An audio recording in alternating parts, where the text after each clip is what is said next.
બીબીએસમાં પૂજ્ય મહંત સ્વામીની 2 ફેબ્રુઆરીએ જન્મ જયંતિ છે, ત્યારે આ દિવસની ઉજવણી માટે વડોદરામાં તડામાર તૈયારીઓ કરવામાં આવી રહી છે। આ કાર્યક્રમમાં મુખ્યમંત્રી ભૂપેન્દ્ર પટેલ તેમજ મધ્યપ્રદેશના મુખ્યમંત્રી મોહન યાદવ પણ ઉપસ્થિત રહેશે। આ નિમિત્તે Guinness book of world record મહંત સ્વામી મહારાજને બહુમાનપત્ર અર્પણ કરશે। આ મહોત્સવમાં 2 લાખથી વધુ ભક્તો દેશ વિદેશમાંથી આવશે, તો 14,000 જેટલા સ્વયંસેવકો સેવા માટે ખડે પગે રહેશે। ખૂબ વિપુલ પ્રમાણમાં એમને સમાજને આપ્યું છે, એટલે સમાજની લાગણી છે અને ભક્તોનો ભક્તિભાવ છે કે એમના જન્મોત્સવે એમને અભિનંદન પાઠવવા, એમનો આભાર માનવો, એ હેતુથી અમે આ સભા કાર્યક્રમનું આયોજન કર્યું છે।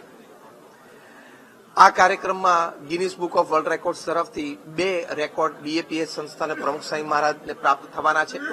પ્રમુખ સ્વામી મહારાજ એમના જીવનકાળ દરમિયાન 1200 મંદિરોની ભેટ સમાજને આપી, એટલે ગિનિસ બુક ઓફ વર્લ્ડ રેકોર્ડ્સના ઓફિશિયલ્સ યુકેથી એટલે કે ઇંગ્લેન્ડથી ખાસ પધારવાના છે।